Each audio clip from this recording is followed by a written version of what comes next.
Hello and welcome to Wrap Your Ears Round This, or if you're from the northeast of England, it's Wrap Your Lugs Round This, or Ruin This if you like.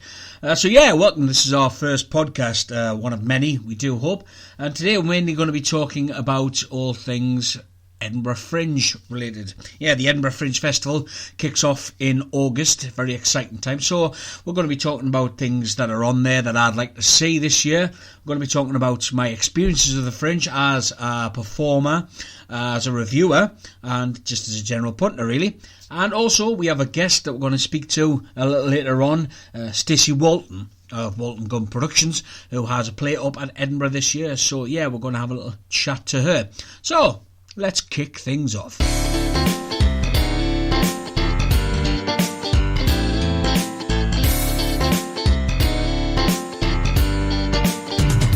Edinburgh Fringe Festival.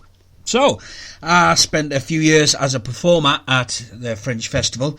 First time was back in 1998. And that was in a musical called The Machine Gunners, based on the children's book by Robert Westall.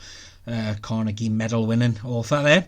That was a musical based on that book, written by Tom Kelly, very well known Northeast writer, and music by the legend that is John Miles. Now many people might know John for his absolute classic track Music Was My First Love, as well as songs like Slow Down, High Fly.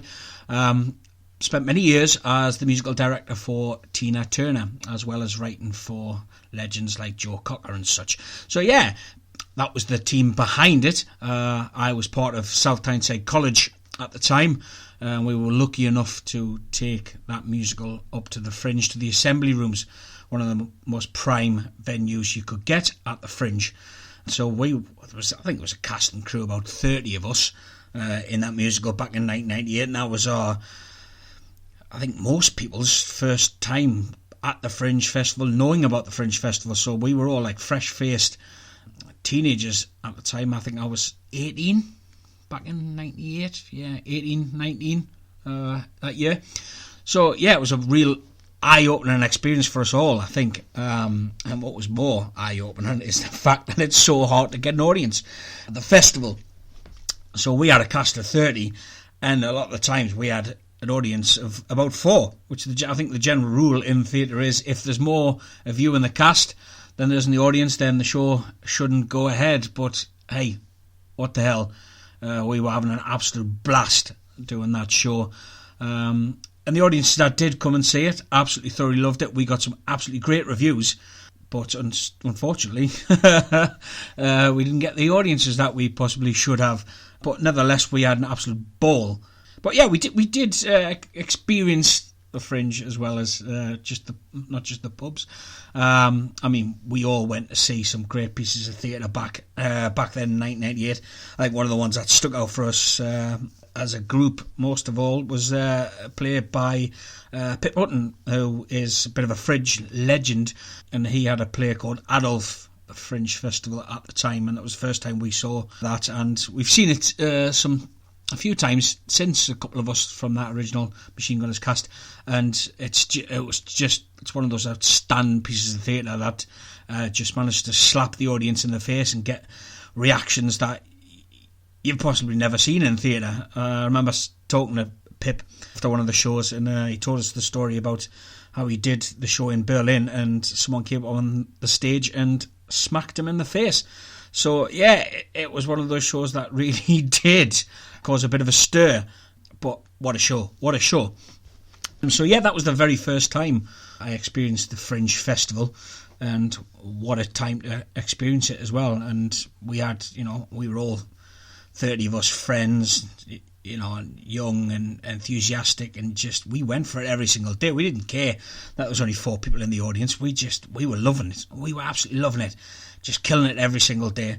And that was a big venue. And I remember we went in with these microphones that we'd hired, and they were just rubbish. We as a cast were so energetic that the mics just couldn't keep up with us. They weren't of great standard, so the techs at the assembly rooms just told us to bin them.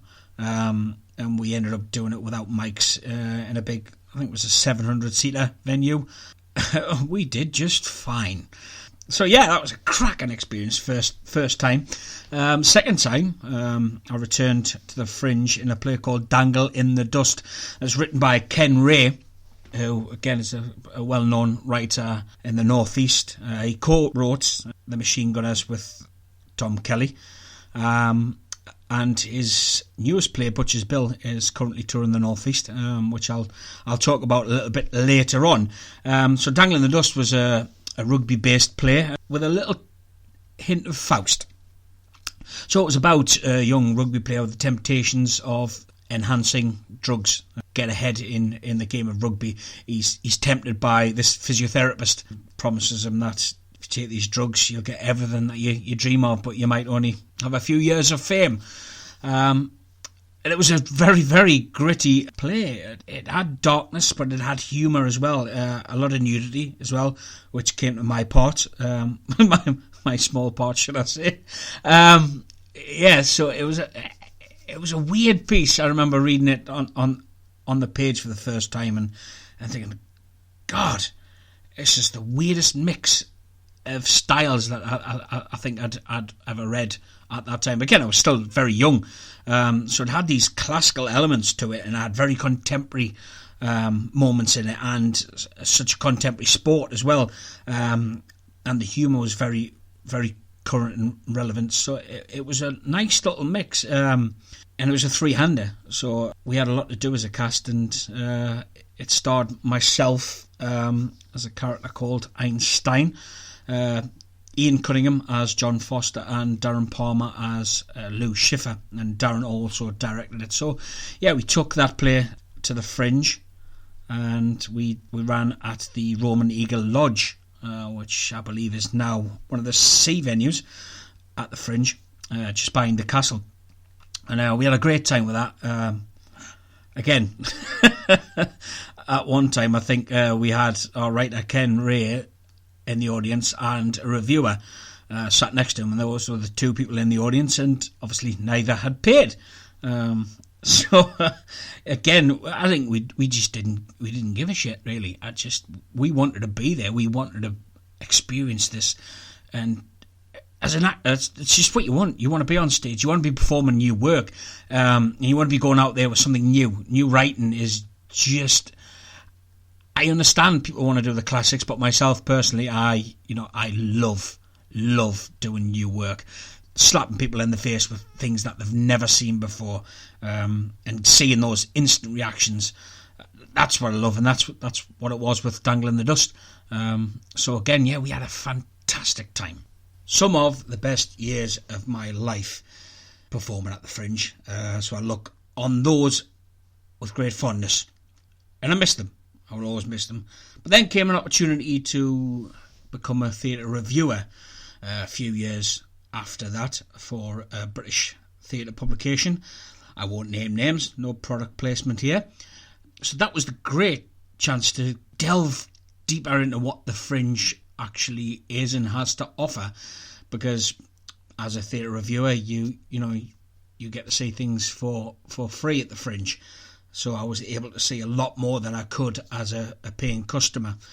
That opportunity allowed me to immerse myself fully in many, many, many different styles of theatre that the Fringe has to offer. So I'm very, very thankful for that. And I got to see some fantastic pieces of theatre, fantastic pieces of dance, some great cabaret stuff. I even got to see something that still to this day think, wow. And that was called Chambara, a sword and taiko drumming show at the Pleasance a few years back, and I saw that, and that just blew my mind.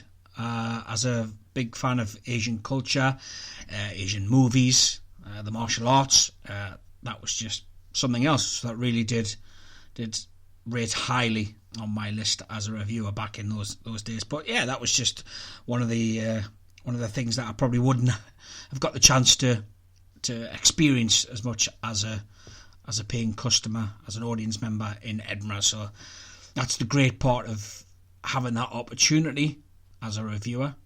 But also on the downside, I saw a lot of shite. in reality, you will. That's the chance you take. It's it's a little bit like Russian roulette, like that.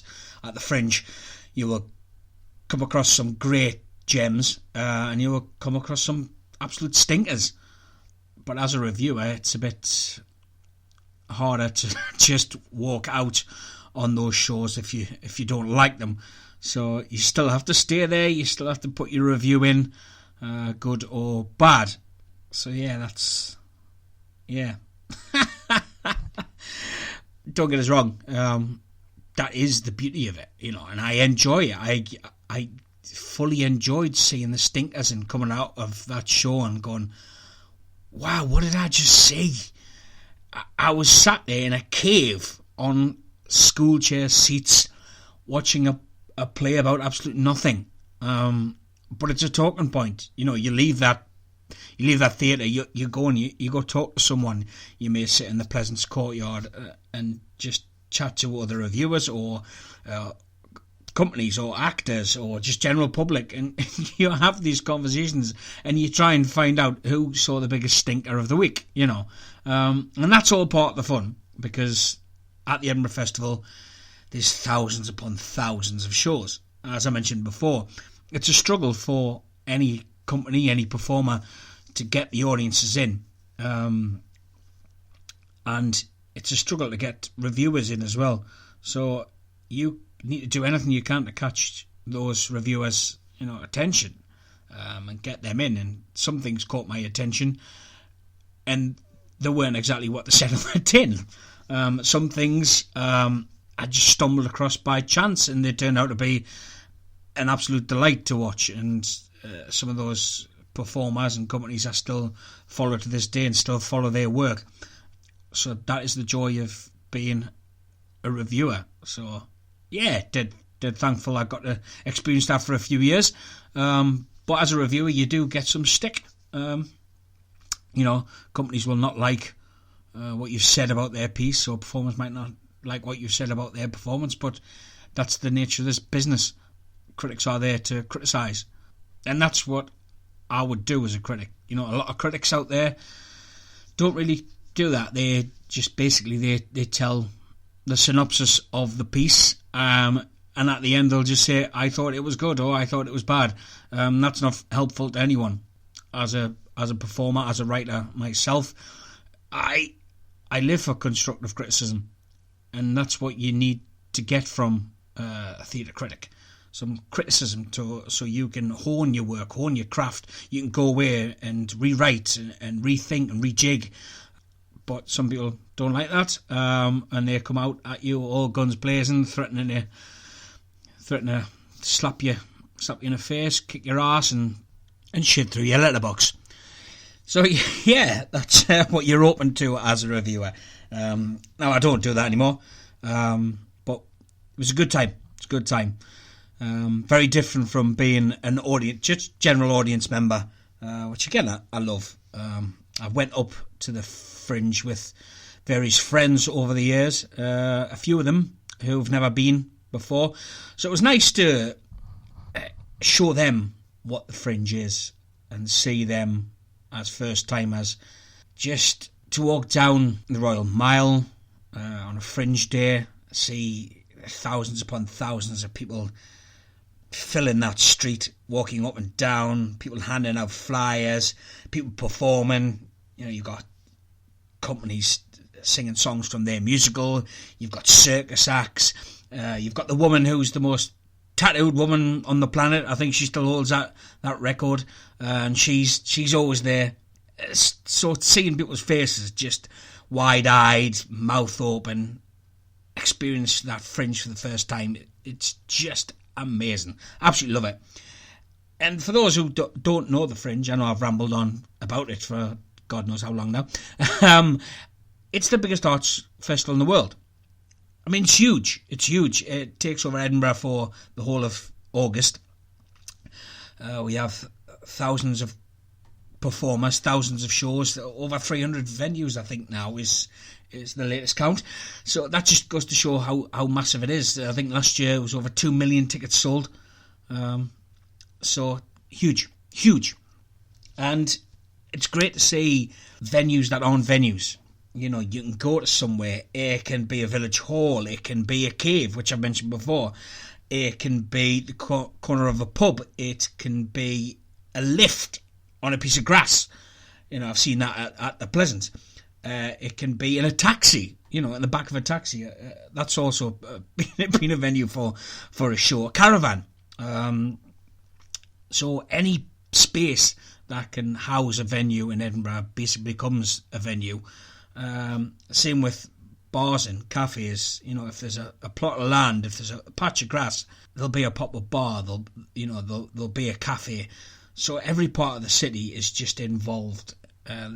You can sit back, you can enjoy it, you can take your time, you can maybe see 2 shows a day, enjoy the atmosphere, enjoy a few drinks, enjoy some food, or you can dive straight in. And you know, I know people that, you know, do 5 to 10 shows a day, and that's what it's all about for them. So it's entirely up to you how you want to experience it.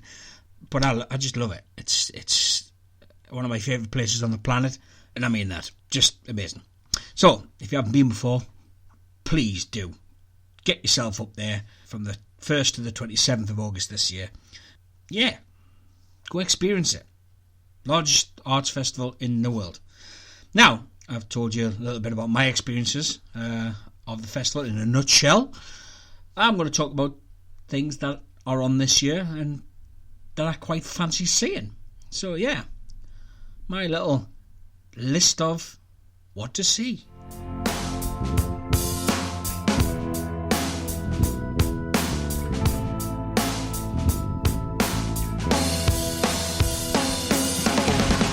Stiffs.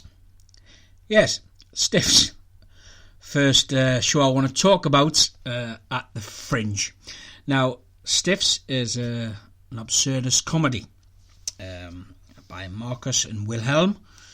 It's produced in association with the Civic in Barnsley, and this is on at the Space at Northbridge. Now, I kind of stumbled across this on Twitter because, well, the name got me, I nearly said aroused, not intrigued. That's the word I was looking, intrigued, because a few years ago, a company I work with called Boil Your Stots, we did a play called Bored Stiff. This was set in a morgue, as is Stiffs.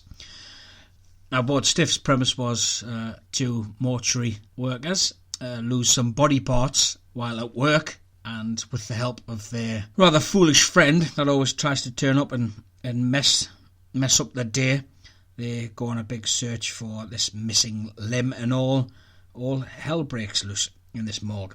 So, so this morgue theme and dead bodies did intrigue me because it had a similar feel to what we did with Bored Stiff. Not me saying it's the same, because it's not. This is a different premise. Just so happens to be set in a morgue with dead bodies. Now, the reason we did Bored Stiff back in the day is because we had a friend, a theatre technician called Jeff Crow, who is sadly no longer with us. But Jeff was one of the most interesting men I've ever met. I think me and the Bored Stiff lads will probably tell you exactly the same. Jeff spent some of his time working in a morgue, so this story and a lot of what the play became was based on Jeff's life working in this morgue, and some of the stories he had to tell were just so bizarre and so absurd. It had to go down on paper. Now, anyone that kept to say it did not believe that any of that really happened, but trust me, it did. So because of Bored Stiff, because of Mr. Jeff Crow, God bless you, sir, I was intrigued by this play called Stiffs. And it's about Dave and Vince. They wake up in a morgue, dead. Not sure how you can wake up dead, but hey, it's theatre. Suspend your disbelief, people. So yeah, not the most promising start to their day. But, you know, in the play we need to find out who they are, how did they die, why are they together. So that's just obviously a few of the questions in this play. So yeah, that's on my list of things to see. Maybe, hey, it should be on your list who knows? Check it out. You can check it on the Edinburgh Fringe site or grab one of the programmes. That's at many outlets throughout the country. I think HMV still have them, Waterstones, Borders, things like that. So if you come across a Fringe guide, get it in your hand and have a look through. So maybe that could be on your list. Or maybe check them out on Twitter, at Stiffs Play on Twitter. So yeah, that's first on my list. Now second on my list is Tipping the Velvet. Now Tipping the Velvet is a book I've read more than once. It had a TV series that I really enjoyed. And this was based on a novel by Sarah Waters. And it's set during the 1890s. It's a coming-of-age story about a young woman called Nan or Nancy who falls in love with a male impersonator. So follows her to London. And it's basically a love story about self-discovery and eroticism as well. And it's also got a theatrical theme to it as well. So this has been done by Italia Conti Ensemble, and this is an adaptation by Laura Wade. So it's going to be dark, it's witty, it's set in a 19th century music hall, so it's going to be well worth checking out. It's going to be interesting to see how Laura adapts this for the stage, so that's what I'm looking forward to as well. So yeah, it's a great book that I enjoyed. It's a great TV series I enjoyed. So I'm looking forward to what the Italia Conti Ensemble have in store, because Italia Conti, it's got one of the most recognisable names in this country for producing top-notch performers. So I'm sure they're not going to let us down. And Tipping the Velvet is at The Space also, and that's on Nidri Street. So yeah, see if that makes your list. And you can also check them out on Twitter as well, and that is Tipping V Conti on Twitter. So check them out. Yeah, cool. Third on my list is The Devil You Know, a horror play by Emma Summerton. Now, anyone that knows me knows if you put that tagline on, a horror play, I'm probably going to see it, because I'm a huge horror fan. And rarely does that transpose to stage for me. It's few and far between in theatre that you get that real sense of horror and dread that I do from films. I'm not a jump scare kind of horror guy, you know. It does nothing for me. Blood and guts do nothing. Well, they don't do nothing for me because I'm a big special effects fan. Rick Baker, Tom Savini, Greg Nicotero, absolute legends of the game. So if it's a gory film, I watch it purely because I'm a special effects fan. Not because it scares me. I like creepy. I like atmosphere. So that's kind of horror films I like. So I always hope that there's going to be something on stage that gives me that same sense of creepy unnervingness that I get from some of the horror films that I love. So that is part of the reason why I'm going to see this play. So this is about 4 friends who decide to ignore all warnings about the local woods.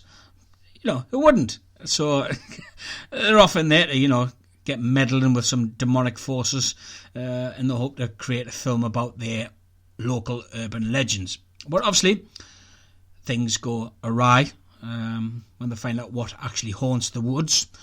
So yeah, I am hoping for something a little bit creepy, unnerving. So yeah, my curiosity has got me on this one. So that's what I'm hoping for, and I'm pretty sure they'll deliver it. Well, I hope they will. That's another one to check out this year. Have a look at it. See if it tickles your fancy or tickles your fear bone. Yeah, probably not a thing, but hey, I'm going to coin a phrase, yeah. See if it tickles your fear bone. Okay, and that's on Greenside on Infirmary Street. So maybe check that one out. Ladies and gentlemen, do you like your comedy funny? Do you like your musical? Then come on down and join the hilarious Stephen Petty, the shit your pants funny Bob Scott, and listen to some musical music by the A. Chuck Brothers and many, many more for the big time fundraiser at the Armstrong Hall, South Shields, July 22nd. Only £8 a ticket for a good cause. So come on down, get your shit together. Give me a hell yeah! Okay, so here I am with Stacy Walton of Walton-Gunn Productions. She's decided to join me in a little drink. We've gone for Edinburgh gin today, as it's all things Edinburgh. So Stacy, what do you have to drink? I've got the rhubarb and ginger gin with the Fever Tree aromatic tonic. Oh, Fever Tree. Is that Scottish as well? I couldn't tell you. Oh, man. If it had been Scottish, that would have been even better. I've gone for the pomegranate and rose Edinburgh gin. Now, recently you, not recently, was it last year you went and visited the Edinburgh Gin Distillery? Yes. Tried to get there quite a few times. Very popular. So booked in advance this time to make sure we got there and got our tickets. It was absolutely fantastic. So what would you say was apart from the drinking of the gin, which you obviously get to do, what was the favourite part of the gin tour for you? To me, it's learning about the history of the drink and where it came from, how it's made, the ingredients, and how they make it today, how it's evolved over time. So that to me was the one of the standout moments of the tour. Then obviously the drink. Well, speaking of drink, shall we have a drink? Do excuse us while we just have a little beverage. Cheers. Very nice indeed. Cheers. So yes, you are Stacy Walton, and you have a new production company called Walton-Gunn Productions, which is taking the comedy The Big Time to Edinburgh this year. Is that right? That's correct, yes. And can you tell us how the company came about? You know, how you got involved in The Big Time, and what was your attraction to taking it to Edinburgh? Well, the company came about because sadly in the last 2 years I lost my mum and dad, and they were the biggest support and inspiration that you could ever ask for. I mean, I've come from a theatrical background and dancing from the age of 3. They were always there. They were always on the sidelines cheering like mad. The biggest supporters you could wish for. And this is my way of turning something sad into something positive in honour of them, because they couldn't have done enough for me. They were my best friends, and I wanted to do them proud. And because they know theatre is my life, this is my way of showing them how much I love them. And it's still keeping them part of theatre, as they clearly loved it themselves, so they're still involved in theatre themselves. Yes, I agree. Yes, very much so.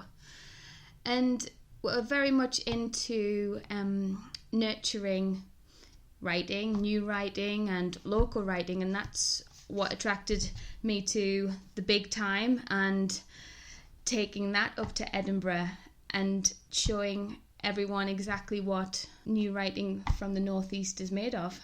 Okay. Will that be your first production as a new company, or have you produced something else before this? Prior to this, we produced an Easter panto. It was called Peter Plank's Magical Mystical Egg, and that took place at the Westovian Theatre in South Shields, and it was to great success. Couldn't have asked for anything better for our first show out, and I enjoyed every minute of it. I got to choreograph the dance routines, and just getting those dance shoes back on just brought back so many memories, and we had such a good time. And the audience's reaction to it was quite overwhelming. It really came across in such a positive light, and from that we got to raise money for a local charity, Sinclair's Hospice, which was something very, very much dear to me, because they helped my mum and dad tremendously over the last few years, and it was really nice that we got to give back by doing something that we loved as well. So that was wonderful. Cool. But you mentioned you choreographed and you got your dancing shoes back on. So can you tell us a little bit about your dancey background? I can, yes. I've danced from the age of 3. I trained at Valerie Shepherd's dance school in South Shields, and at the age of 18 I went down to Lane Theatre Arts and did 3-year course in professional musical theatre, which was my dream from being such a tiny girl, from when I first got that stage newspaper and I opened up the pages to all of the theatrical schools, and I knew from there Lane was where I wanted to go. So that is my history of dancing. You mentioned the stage paper there. I remember that from back in my days, and it's very different now. I used to read the auditions in the back. Yeah, me too. And now pretty much it's all just like table dancing and things like that. It's changed since the 90s when I used to get that paper. So how times have evolved. Yes, indeed. So yeah, you tested the waters with a panto. Mm-hmm. Now you're moving on to a little bit of new writing, a comedy, and you're tackling Edinburgh. Now, I mentioned on the show before, it's very difficult to get an audience in Edinburgh. You're competing with thousands of other performers out there. So many shows. I mean, I think C Venues that the Big Time is playing at has over 100 shows just in that one venue. So how do you feel about that? Are you ready to combat the rest of the Fringe? Or are you confident that you can pull in an audience? Do you think that the Big Time is something that's going to attract an audience? I think it's having the belief in the material that you take up, and that's something that I have in spades. This show is absolutely fantastic, and I think once the audiences see the piece and start talking about it, that's going to gear up such a buzz. And I think it's word of mouth from ourselves, just getting that word on the street about how good the show is. That's what's going to sell it, I believe. And I think then from then on the work will speak for itself, and the actors. A lot of people who've been up there and tried the Fringe and failed the Fringe, they go up thinking, I'm going to go up there and make money. A lot of people do that. A lot of people think it's a money maker, and sadly the fact is it's not. Is that something you're aware of? Not to go up there to get money? Well, going back to Lane Theatre Arts, the first piece of advice Miss Lane gave us was, if you're in this for the money, get out, you're in the wrong business. So that's always stuck with me, and I think theatre, it's more about passion and the love of your craft, and that's what should shine through. And yes, we want it to be a success. Yes, we would like it to make the money, but it's having that love and having that passion is what should shine through more than the money. Yeah. Now, a lot of stand-up comedians, a lot that have went to Edinburgh, they've conquered Edinburgh, they repeatedly attend Edinburgh and take their shows there. A lot of them are aware that they don't come out with money at the end of it, even though they're very well-respected, well-loved comedians. Even they don't come away with a profit at the end of it. And what they do is that they want the reviews. They want to create a little bit of a buzz, and they want to test their material. So obviously something like the Big Time, is that what you'd like to come up with? Just the reviews and a buzz, a little bit of interest about the piece? Ultimately, yes. It's getting those great reviews, having people talk about the work, and from there we can move on and take the show to other places, and we'll have the backing of the great work that's been done at the Fringe, and that'll create momentum, and hopefully from there that will build and we'll create a great atmosphere and for the show. Fantastic. Now, you're going to be up there for the Fringe, overseeing your production. Is it going to be all work, or is there going to be some play? Or are you going to get to see some of the other acts, some of the other shows, other pieces of theatre up there? Well, as they say, all work and no play. So, yes, there will be that balance of hard work and downtime.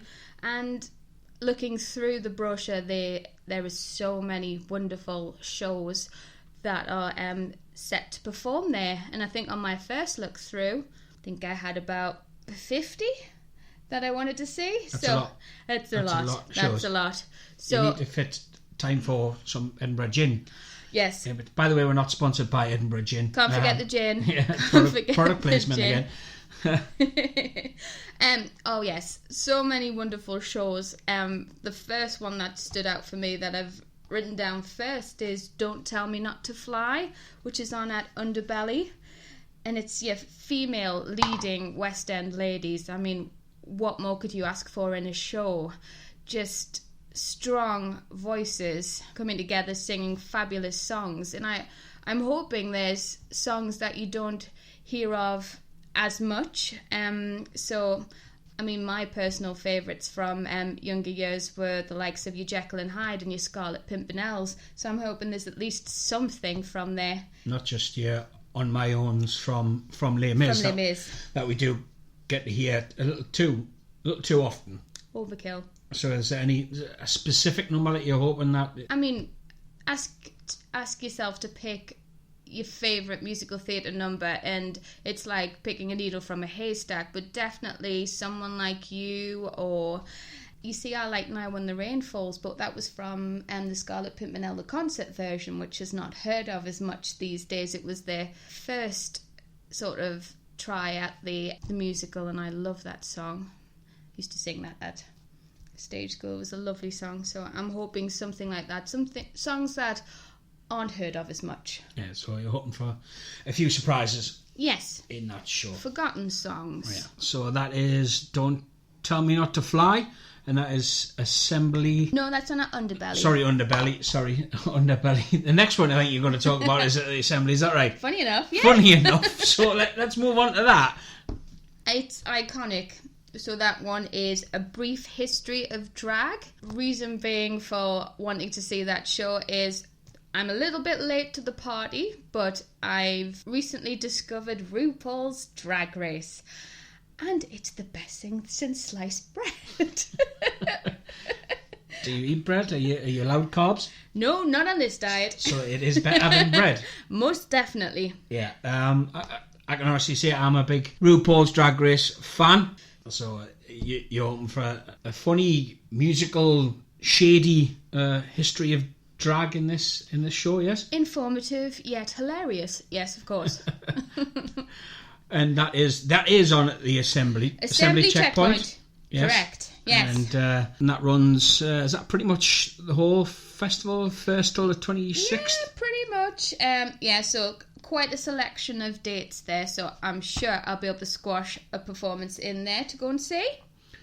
Well, that's great. I hope you enjoy. I hope you enjoy the Fringe. I hope you enjoy much success, and I hope you enjoy your brief history of drag. Also, before you get to Edinburgh, you are doing previews. We are of the show, big time. Yes. In South Shields, and I believe that is at the Marine. It is pub in South Shields on the 27th and 28th of July. Yes, indeed, we're definitely doing that just to get the ball rolling, get the actors back out there and working with the piece again, and just getting audiences to see it. And so it's really just building up momentum to take everything up to Edinburgh. So I'm quite excited about that. I think that'll be a really good pre-run. That's great. And also you have a fundraiser at the minute. And that was on the 22nd of July, I believe. We did have a little advert on earlier on. Oh, did you? Yes, we did. Thank you. By some Stone Cold Steve Austin wannabe. You sound like a very aggressive guy, so I think if you don't attend this thing, you might just come and beat the living piss out of you by the sounds of it.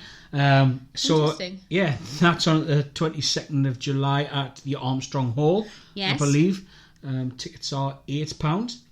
They are. It's going to be set to be a fantastic night of comedy, entertainment, all for an excellent cause. Just people there to support us and to help us on our way up to Edinburgh. I mean, people of the North East really root for each other. They really want to see us succeed. So there's always a lot of love and support for things like this. So I'm really looking forward to a fantastic night. That's great. Well, wish you the best of luck. Thank you. As of course. Got a vested interest in it. That's great. But yeah, we hope it goes swimmingly. I will mention all the ticket details and such at the end of the podcast. Thank you. Get that out there. With a drink. So yeah, thank you very much for joining us on this podcast. Thank you very much. Stacy Walton from Walton-Gunn Productions. Thank you very much. It's a pleasure. Chin chin.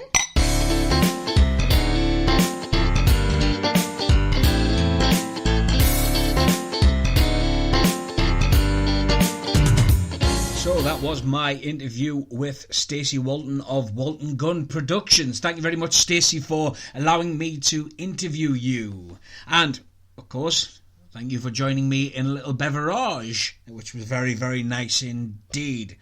Thank you for listening. This has been the first podcast. Hopefully it won't be the last. So I hope you come back and lend us your lugs once again. So next time on the podcast, we will be joined in an interview by actors, producers, directors, Mr. Dale Meeks and Ian Cunningham. These guys do it all. We're going to be talking about their newest production, Everywhere You Go. Before I say goodbye, I'd just like to say, if you're looking for something to do in the Northeast, you're looking for a nice bit of theatre, I suggest Butcher's Bill. Now, the Butcher's Bill is by Ken Ray, who I mentioned earlier in the podcast. Now, this has played so far at Westall Rugby Club in South Shields, Customs House in South Shields, and it's moving on to Alpha Betty Theatre in Newcastle, and then on to the Exchange as well in North Shields. Now, this is a great piece of theatre. It's gritty, it's dark, it's wartime set, but plenty of humour. And a cast that will absolutely leave you wanting more and more. It's a solid script by Ken Ray. I thoroughly recommend it. So if you can, get your ass up, get some tickets, and get yourself immersed in local theatre and support local talent. So please do that. Now, Stacey came on to discuss the big time, and I said I would leave you guys with the relevant information. So if you are interested in attending their big time fundraiser, because as we know, it costs a lot of money to get a show up to Edinburgh, so if you would like to go along and, you know, be part of a nice night filled with comedy and music, at only £8 a ticket, then please do. You can get those tickets from www.ticketsource.co.uk//51115. So check that out. That's at the Armstrong Hall, and it'll feature comedy by local legends like Stephen Petty. Absolute funny man. What a gent. Love this guy to bits. And, of course, the shit your pants funny Mr. Bob Stott, who was well known in the North East as a panto dame, but my God, this guy knows how to make a room laugh. So get yourselves along there. There's also music by a duo called the A. Chuck Brothers. Also some music by some other artists there as well, and of course raffles and all of the such. So get yourself along to that. And the big time itself, the previews are on in South Shields at the Marine Pub. Now, that's just on the corner of Ocean Road. So if you've never been to South Shields before, you head along Ocean Road. It's the Curry half mile. Get yourself a nice little curry and go and see a piece of theatre. Now, the tickets for that are also £8, and you can get those from www.ticketsource.co.uk/event/253510. Okay, so if you can't get along to that, it's a hilarious comedy about two bungling idiots who want to be the big time in a gangster organisation, decide to do a job for the local gangster to get them up in the ladder of the organisation, but lo and behold, they balls it up. So, get yourself along to see that. Now, you are probably thinking, by Job, he rattled off those ticket links rather fast. Right, yeah, you caught me, I did. Now, if you'd rather not have to rewind this podcast trying to find where it was and get a pen and paper and all that shit, I recommend you check it out on Facebook and Twitter. Now, you can find The Big Time on Twitter at The Big Time 2018 or on Facebook at www.facebook.com/The Big Trilogy. So, if you want to check those links out for those tickets, that's the place to do it. Okay? Thank you very much for listening, guys and gals. It's been an absolute pleasure. I hope you come back again. Cheers. Thanks for supporting me. I'm out now. Monkey Boy Miller is off for a pint. So see you guys later. This has been Wrap Your Lugs Round This.